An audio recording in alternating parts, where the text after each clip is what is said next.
Por la señal de la Santa Cruz de nuestros enemigos, líbranos, Señor Dios nuestro.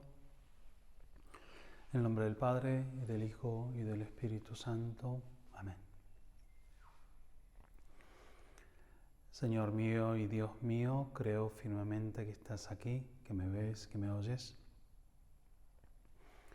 Te adoro con profunda reverencia. Te pido perdón de mis pecados y gracia para hacer con fruto este rato de oración. Madre mía Inmaculada, San José, mi Padre y Señor, Ángel de mi guarda, intercedan por mí.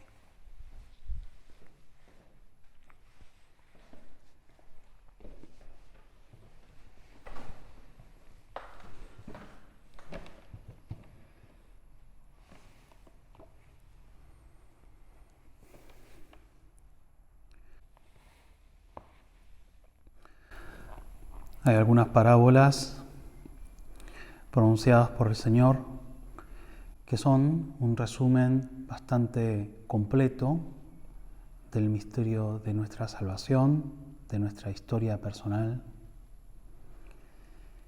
Y las parábolas de la misericordia, en concreto la del Hijo Pródigo, es una de esas parábolas que vale la pena meditar muchas veces porque nos sentimos muy identificados.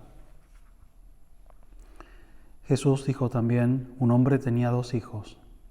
El menor de ellos dijo a su padre: Padre, dame la parte de herencia que me corresponde. Y el padre les repartió sus bienes. Pocos días después, el hijo menor recogió todo lo que tenía, se fue a un país lejano, donde malgastó sus bienes en una vida licenciosa. La respuesta negativa, decir que no a la dignidad de la filiación, es una historia que desgraciadamente se repite en la vida de las criaturas, de todos nosotros, que por más que hemos recibido el gran don de la gracia, tantas veces no sabemos responder, porque la tentación del bien más inmediato, la tentación del diablo, de la soberbia, de la vanidad, de ese serán como dioses, termina repercutiendo en nuestras decisiones y nos apartamos de Dios Padre. Y así, pensando que se liberaría, se va lejos de la casa paterna, pero no dura mucho.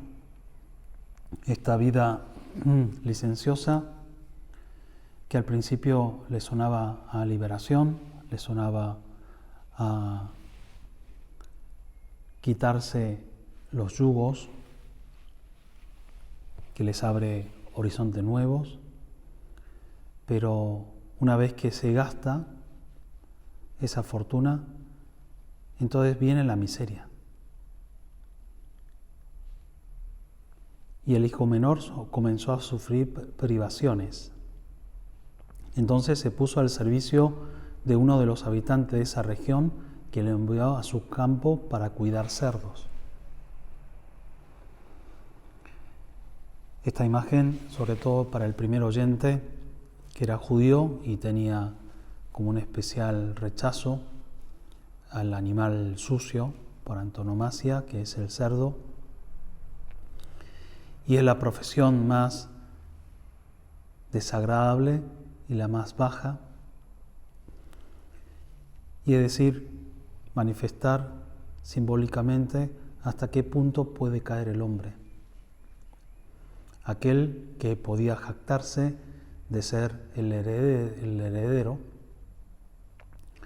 aún lejos de su casa paterna, ese que tenía una gran fortuna, cuando se gasta lo que se tenía, termina abandonado y termina en una situación de una verdadera desgracia. El pecado, el mal, siempre termina dejando secuela. No es una mera falta de ortografía que se corrige automáticamente,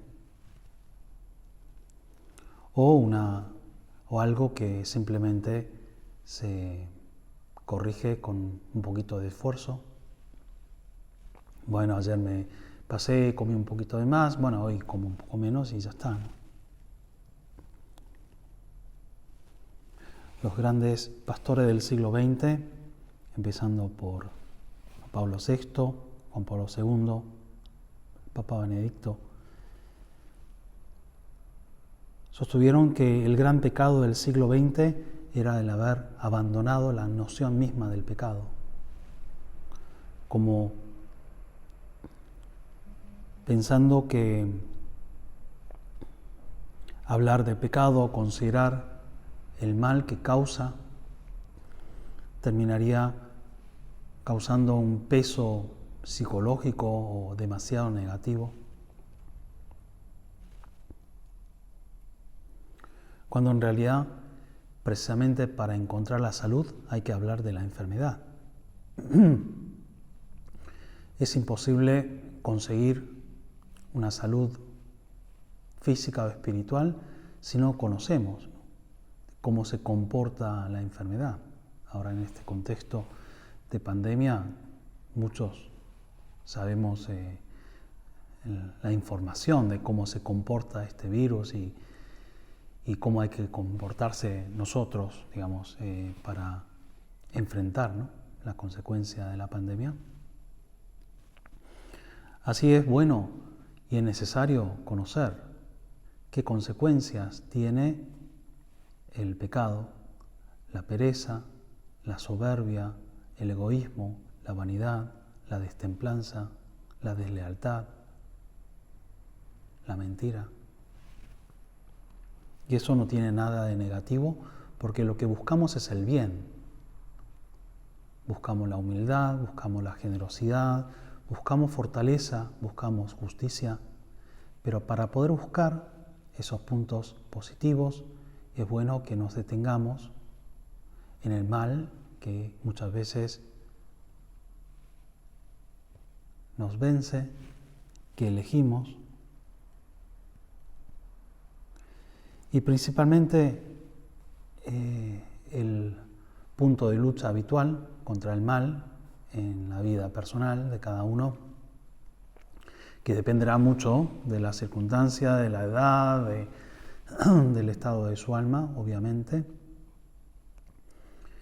Pero básicamente la lucha contra el pecado está en la lucha contra la pereza, la soberbia, el egoísmo y la mentira. La pereza es el primer frente de batalla. La desgana y es el no querer pensar, es el no querer comprometerse, es el no querer amar al fin y al cabo, porque el amor siempre implica compromiso, implica sacrificio y implica esfuerzo. La pereza en sí no es un pecado grave. Obviamente, si alguien se está muriendo y por pereza deja de socorrerlo, puede que haya una cierta gravedad o mucha gravedad en la materia, pero habitualmente nadie peca de gravedad por pereza. Por eso podemos como quitarle una cierta importancia, pero la gravedad o el peligro de la pereza es que siempre la pereza predispone al alma a otros pecados, sobre todo porque predispone a la tibieza espiritual. El que se deja estar, el que le quita importancia, el que descuida las cosas pequeñas, por pereza, una falta de puntualidad, una falta de responsabilidad, una falta de orden. En sí mismo ninguno de estos pecados son graves, ni es para preocuparte tanto, ¿no? Bueno, un día me quedé dormido, o me quedé durmiendo, mejor dicho, o dejé de cumplir una serie de obligaciones, bueno, no pasa nada, hacemos un acto de contrición y volvemos a luchar, ¿no? Dejé de hacer la oración algunos días, un día no hice la lectura que me había propuesto hacer, un día no me levanté a servir, un día no lavé los platos, un día no limpié, otros días no le escuché a mi madre o a mi hermano, lo que fuera, o en el plano de estudio, en el plano del trabajo, en el plano de amistad, en el plano de noviazgo, de matrimonio, lo que fuera, ¿no? Que entra un poco la pereza y puede que nos dejemos llevar un poquito. Y la tentación del diablo en la pereza viene de una forma como muy dulce, ¿no? Planteando una vida cómoda, una vida regalada. Qué lindo sería, ¿no? Dejar de trabajar, dejar de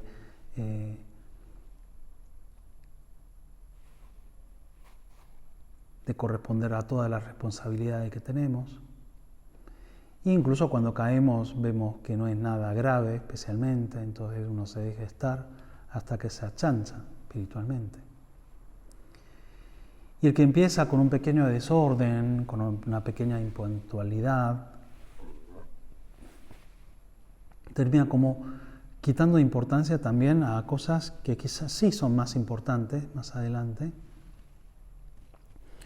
Y es frecuente ver historias lamentables de un alma que se va perdiendo paulatinamente, una persona que va destruyendo, carcomiéndose, como de a poquito, hasta quedarse solamente en una cáscara.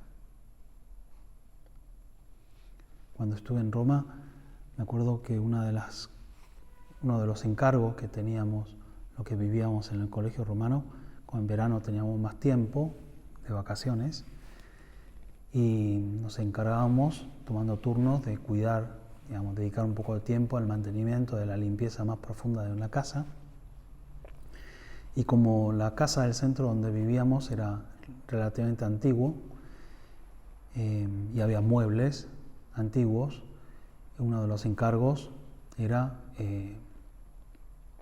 el cuidado de los muebles, ¿no? En concreto de las maderas, y había que inyectar una especie de producto que mataba los bichos, las carcomas.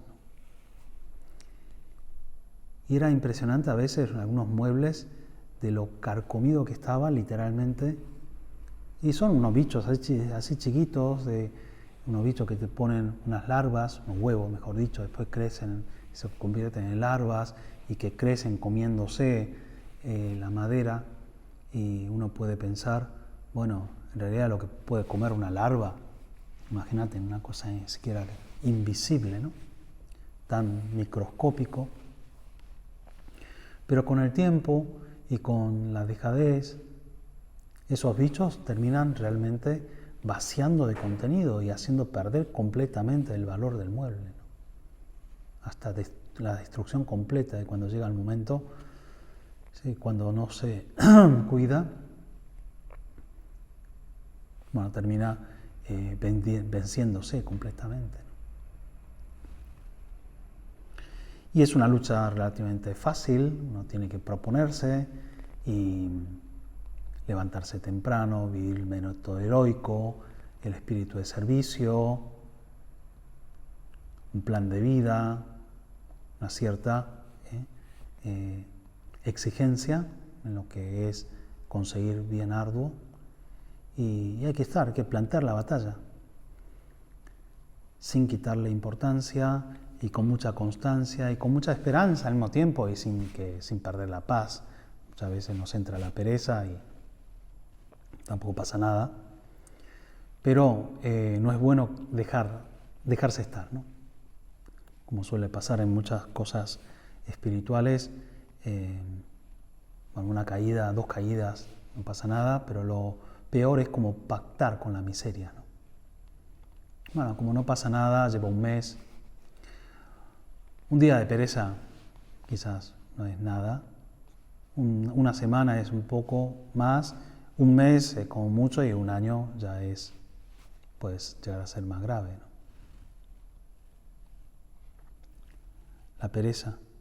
Y tenemos que pedir la fortaleza al Señor y luego ejercitarse, ¿no? Poniendo propósitos concretos, la lucha concreta, pequeños sacrificios, algunas mortificaciones, el plan de vida, teniendo como una cierta disciplina, ¿no? Eso sí que hace falta para la vida espiritual, para la vida profesional, para la vida familiar, saber decirse que no, para decir que sí a las cosas que realmente queremos. Esto no tiene nada de negativo. La soberbia, que es el origen y la raíz de todo pecado. Serás como Dios, es el susurro del diablo.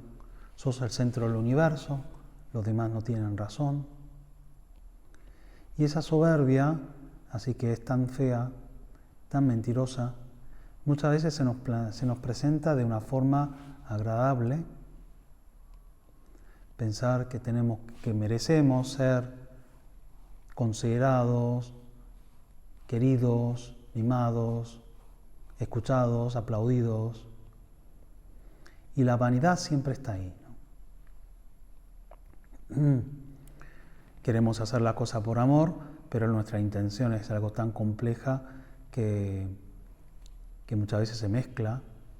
Porque trabajo y para dar gloria a Dios y para servir a los demás, obviamente, pero como muchos de los trabajos son remunerados y otros trabajos son visibles a los ojos de los demás y que merecen una felicitación, entonces puede que a veces trabajemos más por motivos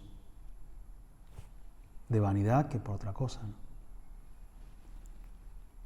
Y siempre entra un poquito, ¿no? Ahora que los sacerdotes, muchos por estas latitudes, ante la pandemia, nos hemos formado un poquito más en lo digital, como se ve en este video. Entonces, abrí un canal de YouTube, cosa que nunca me había imaginado yo, youtuber, o las redes sociales, que fuera, porque habitualmente estábamos ya en la atención directa con la gente. Pero bueno, hay que adaptarse y lo empezamos y colgar materiales, ¿no? en la red, que incluso llega a más personas. Y entra un poquito de vanidad, ¿no? Cuando te dan un me gusta o te convertís más en centro de atención, ¿no? Unos aplausos. Y hay que rectificar. No negar que seamos vanidosos, no que esté la falta de humildad. Es algo que se crece siempre. San José María, el fundador del Opus Dei, solía decir que la soberbia se muere recién el día después de nuestra muerte, lo que quería decir que había que luchar hasta el final de nuestra vida.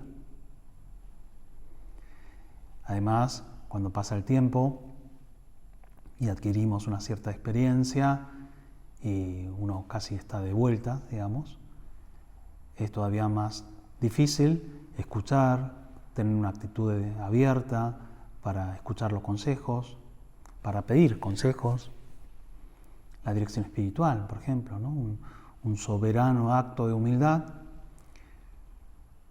en el que queremos que nos den consejos concretos para buscar la voluntad de Dios. Obviamente, como la voluntad divina se encuentra en intimidad nuestra con el Señor y por tanto, y de decisión libre nuestra, todo el mundo encuentra lo mejor de su vida en su propia intimidad, es decir, nadie te va a decir, Dios quiere que hagas esto, ¿no? Pues en el fondo somos nosotros los que nos damos cuenta, ¿no? Pero muchas veces, como la visión sobre nuestra propia causa está un poco o muy obnubilada por nuestros pecados, y como también la voz de la experiencia y la voz objetiva desde fuera, más experimentada, puede ayudar, y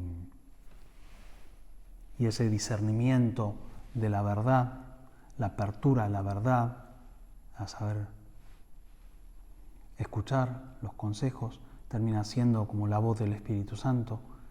Por tanto, buscar una verdadera dirección espiritual es algo muy necesario. Prácticamente no hay santos que no hayan tenido directores espirituales, y es algo que sigue siendo muy recomendable para la vida interior, ¿no?, de una persona, buscar tener un director espiritual. Cuando pensamos, bueno, yo ya tengo una cierta formación y me doy cuenta, ¿para qué necesito una voz? Sobre todo cuando las cosas que puedo llegar a escuchar son cosas relativamente razonables y que no es nada novedoso, ¿no? Pero sin embargo voy ahí, ¿no?, a buscar consejo, a hacer un acto de humildad y saber escuchar, saber dar razón, saber perder. Hace falta mucha lucha contra la soberbia en una relación familiar también. Muchas veces la caridad no es tanto demostrar los afectos que uno tiene hacia los demás, sino saber convivir, saber respetar, saber aceptar a la otra persona. La diferencia generacional, la diferencia de sexo, la diferencia de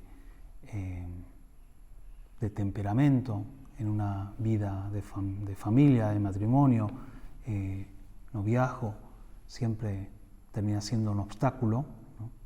Entonces muchas veces cometemos falta de caridad por soberbia, por pensar, por no aceptar esa diversidad, por no querer escuchar, por pensar que tenemos siempre la razón, incluso en materias opinables. El egoísmo, que siempre está también en buscar mi propio provecho, en no saber darnos con generosidad hacia los demás, y en un mundo donde la privacidad es casi lo más importante, es todo muy personal, ¿no? Todo viene en dosis de una persona y es para mí, ¿no? Ahora, una película no se mira en pantalla compartida, sino pantalla personal. Es todo para un uso personal, ¿no? La música para mí, ya nadie va con el concierto, no solo por la pandemia, sino por la tendencia cultural, cosa que no estoy criticando la cultura actual, sino que lo que estoy diciendo es que por las consecuencias de cómo se exalta la privacidad en este mundo en el que vivimos todos, es un mundo que nos invita al egoísmo. Y por eso hay que luchar más abiertamente contra el egoísmo, viviendo la generosidad. Y concretamente la generosidad y la lucha contra el egoísmo, te diría, en lo que es el apegamiento a las cosas. Vivir la pobreza espiritual. Quizás en alguna otra meditación, otra de estas consideraciones, salga el tema. Y es uno de los grandes mensajes del Papa Francisco, que con su ejemplo, con su palabra, se está dirigiendo al mundo entero al hablar de la solidaridad, al hablar de la justicia social, al hablar de la fraternidad universal, pero siempre partiendo del ejemplo personal y de la importancia de vivir ese desprendimiento, la pobreza espiritual, ¿no?, con una gran virtud de pensar lo que necesito, de pensar estar demasiado pendiente de mi comida, de mi vestido, de mis cosas, ¿no?, de mi cuenta bancaria, de mi billetera. El Señor nos invita a que seamos pobres de corazón, y es la primera condición más de esa bienaventuranza.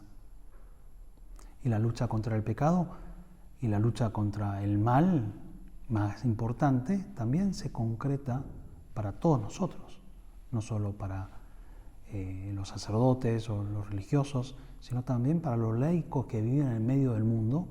Hace falta una verdadera pobreza espiritual, que no consiste en no tener, sino en vivir desprendidos, en usar rectamente las cosas sin despreciar, sin derrochar y sin excederse, viviendo la templanza, viviendo la generosidad, la caridad, la solidaridad con los que más nos necesitan y no dejarse llevar, ¿no? por la propaganda del consumismo, de a ver qué tengo, qué no tengo, las cosas que uso, dejo de usar. Bueno, sin complicarse, uno puede usar las cosas que quiera usar, pero hacer un poco de examen en presencia de Dios si realmente me estoy apegando o no a esas cosas que tengo entre mis manos. El egoísmo y la mentira. Amar a Dios, amar a Jesús, es amar la verdad. Muchas veces la mentira se debe al egoísmo, se debe a la vanidad, se debe a la soberbia, se debe a la pereza. Es como una manifestación de los otros defectos. Pero sucede que el amor, el compromiso a la verdad, tiene que estar muy en el centro y ser muy sinceros con nosotros mismos es algo tan importante como ser sincero con los demás. Verme reflejado en el Señor, de saber hacer un buen examen de conciencia, porque con mucha facilidad me engaño. Y digo, ¿cuáles son mis intenciones? ¿Cuáles son mis afectos? Y cuando nos damos cuenta que nos hemos equivocado, uno puede quedarse simplemente en el hecho del error, pero para poder rectificarse, lo más importante es saber ir a las raíces de por qué me he equivocado, de por qué no he correspondido o me fue mal en un examen. Digamos, eso es un hecho, no significa nada en realidad, pero hay que ver si ha sido pereza, ha sido desinterés, si ha sido ha sido porque estuve enfermo y no significa nada, ¿no? Y saber hacer un buen examen de conciencia para también así pedir la medicina adecuada en contexto de dirección espiritual y de confesión sacramental. Quien va a un médico y no habla, por ejemplo, o dice sus síntomas de una forma confusa porque no se da cuenta, bueno, entonces el médico no sabrá ayudarle. Distinto es una persona que sabe que tiene fiebre, tiene tos y lleva tantos días con ese síntoma. Bueno, entonces el médico sabe a qué atenerse. Bueno, ahí está mi egoísmo, ahí está mi soberbia, ahí está mi pereza, ahí está mi destemplanza. En estos detalles me veo en esto ha sido perezoso. Este sentimiento es un sentimiento que no comparto, en realidad fue una tentación. Bueno, cada uno tiene que discernir, ¿no? Pidiendo luces al Señor, haciendo un buen examen de conciencia. Y gracias a Dios tenemos toda la farmacopea y tenemos la panacea, que es la gracia de Dios y la confesión. Y es imposible que una persona no caiga, pero al mismo tiempo siempre podemos recuperarnos e incluso salir más fortalecido. Porque esta parábola, que empieza con una historia triste, termina muy bien. Termina contándonos la maravilla del corazón misericordioso del Padre, en esta edición, que es la edición del Pueblo de Dios, que es la versión que se lee en la liturgia en la Argentina, titula, ¿no?, el epígrafe como la parábola del Padre Misericordioso, diciendo que en realidad el protagonista aquí es el Padre. Bueno, ahí está el Hijo mayor, el Hijo pródigo, pero quien es realmente importante es la misericordia de Dios Padre, que por más grandes, por más numerosos sean nuestros pecados, nuestras miserias, ante la misericordia infinita de Dios Padre no tiene ninguna importancia. Vamos a pedirle a este Dios misericordioso que tenga piedad de nosotros y que nos ayude concretamente a que planteemos una lucha abierta contra el mal, contra nuestros defectos, contra nuestros pecados.